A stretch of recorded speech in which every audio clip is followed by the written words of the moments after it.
So hey guys, welcome back to the channel. তো আজকে ভিডিওটা একটু আলাদা হতে চলেছে। গার্ডেন স্ট্রিট যাবো বিকজ মাছ নিতে হবে। তার আগে একটা ছোট্ট জিনিস, অনেকেই কনফিউশনে থাকে, আমি দেখেছি স্পেশালি যখন অ্যাকুরিয়ামের দোকানে যাই। তো ওখানে বসে দেখি অনেকেই একটা কনফিউশনে থাকে যে কি খাওয়ানো উচিত মাছকে। মানে খালি মনস্টার ফিশ বলে বলবো না, যে কোনো মাছ, কারণ অনেকজনে প্রেফার করে খালি ড্রাই ফ্রুট দেবো, ড্রাই ফ্রুট পেলেটস, তাতে মাছ খুব ভালো থাকবে। এই না, পেলেটসের হাজার একটা ধরন আছে। অনেকে ভাবে কেঁচো দেবো খালি, তাতেও মাছ ঠিক থাকে না। তো আর অনেকজন ভাবে না আমি খালি লাইফ ফিড দেবো। এটা বেসিক্যালি আমি প্রেফার করি, কারণ কি সেটাও আমি বলবো। বাট আমি একটা জিনিস বলবো, যে মাছকে সব খাওয়ানো শেখান, কারণ কখন কোন জিনিসটা প্রেফার করবে কেউ জানে। কারণ এটা আমি আগেও দেখেছি এক সময়, যে লাইফ ফিড দিতে দিতে একঘেয়ে হয়ে গেলে ওরা লাইফ ফিডের দিকে তাকায় না। আবার যদি কুকড ফুড দিন কোনোভাবে, সে যাই হোক, বয়েলড মিট বলো, ফিশ বলো, বা বয়েলড ভেজিটেবলস বলো, খায় না। হ্যাঁ, মাছ ভেজিটেবলস খায়, সেটাও একটা জিনিস আছে, অনেক মাছই খায়। আবার খালি পেলেটস দিতে থাকলেও খাবে না। যেরকম আমার অস্কার অ্যালবিনো, যে অস্কার ছিল সেকেন্ড কালি, বাট ও নামটা জাস্ট চলে আসছে। ও একদম ও আগে খেত, ছোটবেলায় প্রচুর খেয়েছে পেলেটস, কিন্তু বড় হওয়ার পরে একদম পেলেটস খেত না। লাইফ ফিট খেত, হ্যাঁ, কিন্তু ও শশা খেতে অনেক ভালোবাসতো। তো চলো ওটার ওপরে আজকের ভিডিওটা। তো জলটা অনেকদিন পরিষ্কার করা হয়নি, তাই পরিষ্কার করছিলাম, আর তার সাথে একটু মাছগুলোকেও দেখিয়ে দিই। অনেকদিন তো সেনেগালটাকে দেখতে অনেকটা ড্র্যাগনের মতন, কারণ ওর পিছনে স্কেলগুলো সারাক্ষণ দাঁড়িয়ে থাকে। আর এটা রেড আই অ্যালবিনো সেনেগাল, খুবই ভালো। এই আর কতটা বড় হবে জানি না, আর একটু বড় হলে খুব ভালো হতো। তারপর আমার অ্যালিগেটার গার্ড, এটা আমি ভেবেছিলাম ফ্লোরিডা, বাট এই একটু গ্রোথ রেটটা কম, বাট খাওয়ার ফুলটু খায়, তো ঠিকই আছে। তো তারপর আমার পিকক বাস, বাট এর কালার মাঝে মাঝে একটু চেঞ্জ হতে থাকে, জানি না কেন, কোথাও ঘষা খায় না কি করে ভগবান জানে। কিন্তু হ্যাঁ, এ এখন অনেক বেটার আছে।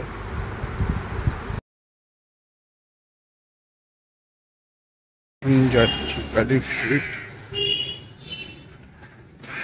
আর বাজে এখন 10টা। বিশাল গরম। যখনই আমি যাবো ভাবি, তখনই মেঘ বৃষ্টি সব গায়েব, টাক ফাটা গরম। একটু যাওয়া যাক। তো এত গরম পড়ে গেছে যে অনেক মাছওয়ালা আসেনি, যারা এসে তাদের কাছেও বেশি মাছ। তো ফাইনালি বাড়ি এসে গেছে, বহুত বাড়ি অবস্থা, কিচ্ছু পাইনি। তো কটা খাওয়ানোর মাছ এনেছি, দুটো অপরিচিতা গাছ।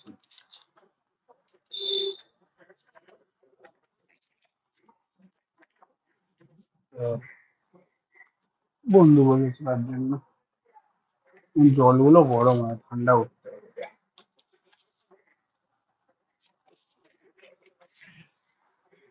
আর কিছু বহুত গরম আছে।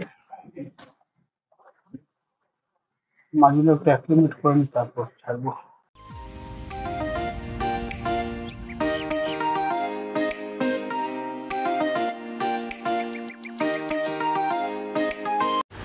তো চলো এবার মেইন ভিডিওর কনটেক্সটে আসা যাক। খাওয়ানোর মাছ তো নিয়ে এসেছি, তো কিছু কিছু খাওয়ানোর মাছ মরে যায়। তো প্রথম কথা যেটা তোমরা মনে রেখো, এটা আমি করছি এখানে বলো তোমাদের করতে হবে সেটা না। পুরোপুরি একদিন এদেরকে ভালো করে কোয়ারেন্টাইন করে, না খাইয়ে একটুখানি সামান্য নুন দিয়ে রেখে তারপরেই খাওয়াবে। তো আমি ওদেরকে এরকম একটা কেজের মধ্যে রেখেছি, এর মধ্যেই থাকবে, নোংরা জল ফল যা নোংরা যা আছে ওর বডি থেকে সব বেরিয়ে যাবে, তারপরে মাছকে খাওয়াবে। কটা মরা মাছ ছিল তো ওইগুলোকে খাইয়ে দিয়েছি, বাট সেটার জন্য আলাদা করে ট্রিটমেন্ট করতে হয়।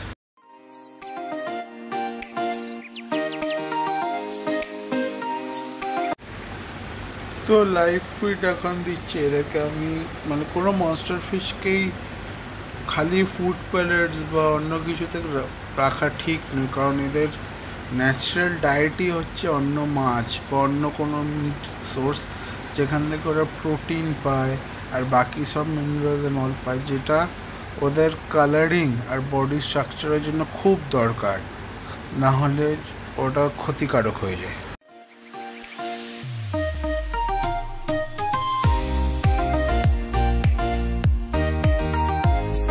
তাই বলে পেলেটস দেবেন না এমনও না, পেলেটসও দিন, কিন্তু হ্যাঁ সব থেকে বেটার আমার মনে হয় যতটা বড় ন্যাচারাল জিনিস রাখো তো ওদের জন্য ততটাই ভালো। কেঁচো ফেঁচো মাঝে সাঝে দাও, বাট রেগুলার বেসিসে হ্যাবিট করিও না, সেটা খুব বাজে।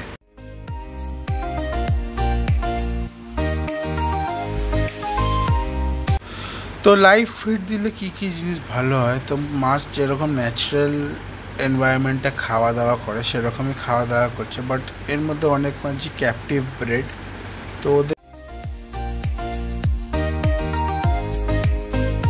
তো যেহেতু এদের ক্যাপটিভ ব্রেড, তো ন্যাচারালি এদের অনেক জিনিস এরা শিখতে হয়, আর তাই জন্য এদের জন্য এই লাইভ ফিডিং সেশনগুলো বলো বা লাইভ খাবার দেওয়া, মানে হ্যাবিট করানোটা খুব বেনিফিট করে। তো এখানে লাইভ ফিড আমি বলতে একটা জিনিস ক্লিয়ার করে দিই, এটা আগে করা উচিত ছিল, মানে যেই মাছগুলো জ্যান্ত ছিল আমি এদেরকে একটু পরিষ্কার করেই দিই, যাতে এদের কোনো রকম প্রবলেম না হয়, আর টাইম টু টাইম ডিওয়ার্মিং এদেরকে করানো উচিত। তো আমি প্রেফার করি রসুনের রস দিয়ে ডিওয়ার্মিং করানো। তো এখন উঠে দাঁড়িয়ে খেতে শিখে গেছে, যেটা মানে দেখতে একদিকে ভালো লাগে আবার হয়রানি হয় যে এতটা এর মাথায় বুদ্ধি কী করে।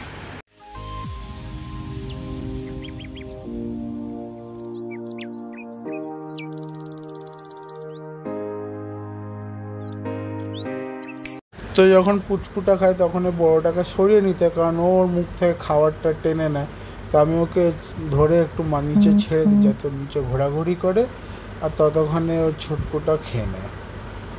তো আরেকটা জিনিস হয় যেটা লাইভ ফিড দিয়ে লাইভ মাছের একটা গন্ধ হয়, যেটা অন্য কোনো ফুড প্যালেট বা ড্রাই ফিশ পর্যন্ত জলে দিলে গন্ধ আসে না। তো যেই মাছ অনেকদিন ধরে ওরা খাচ্ছে না, সে ওই গন্ধ পেয়ে, স্পেশালি প্রেডিটর ফিশ, তারা খেতে শুরু করে। আর ক্র্যাব ওরা তো মানে যেহেতু এরা স্ক্যাভেঞ্জার্স হয়, এরা একদম জাস্ট বুঝে নেয় যে খাবার দেওয়া হয়ে গেছে। প্রথম একটু অসুবিধা হচ্ছিলো, বাট যবে থেকে লাইভ ফিড বা র ফিশ দিতে শুরু করেছে, এরা সঙ্গে সঙ্গে এসে খেয়ে নেয়।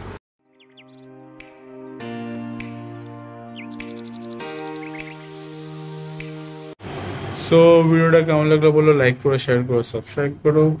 আশা করি ভিডিওটা তোমাদেরও একটু হেল্প করবে, কারণ আমি যেটা বললাম আমি প্রেফার করি লাইভ ফিডই দেওয়া, কারণ দুটো জিনিস, কোন মাছ খাচ্ছে আর কোন মাছ খাচ্ছে না সেটা তুমি আরামসে বুঝতে পারো।